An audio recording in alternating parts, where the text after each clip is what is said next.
وَأَمَّا مَنْ خَافَ مَقَامَ رَبِّهِ وَنَهَى النَّفْسَ عَنِ الْهَوَى فَإِنَّ الْجَنَّةَ هِيَ الْمَأْوَى۔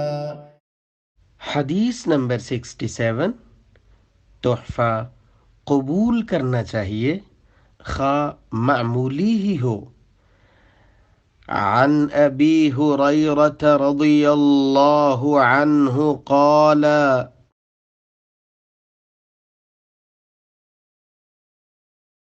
كان النبي صلى الله عليه وسلم يقول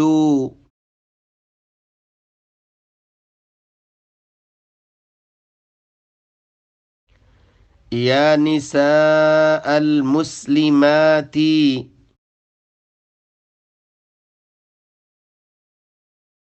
لا تحقرن جارة لجارتها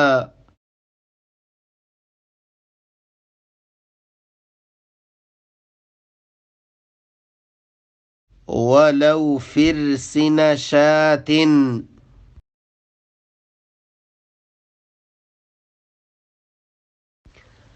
عن أبي هريرة رضي الله عنه قال كان النبي صلى الله عليه وسلم يقول يا نساء المسلمات لا تحقرن جارة لجارتها ولو فرسن شاة۔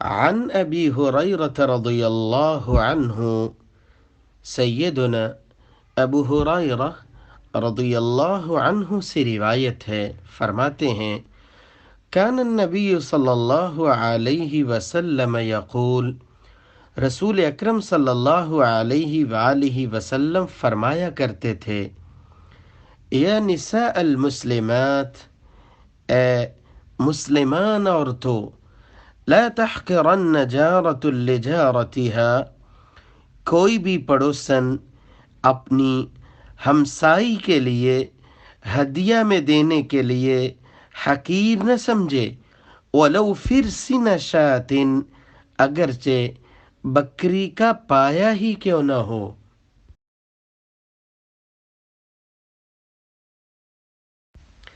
سیدنا ابو ہریرہ رضی اللہ عنہ روایت کرتے ہیں کان النبی صلی اللہ علیہ وسلم یقول، رسول اکرم صلی اللہ علیہ وسلم فرمایا کرتے تھے یا نساء المسلمات، اے مسلمان عورتوں، لا تحقرن جارة لجارتها، کوئی بھی پڑوسن اپنی ہمسائی مسلمان عورت کے لیے حقیر نہ جانے، ہدیہ میں دیتے ہوئے، تحفہ میں دیتے ہوئے، وَلَوْ فِرْسِنَ شَاةٍ، اگرچہ بکری کا پایا ہی کیوں نہ ہو۔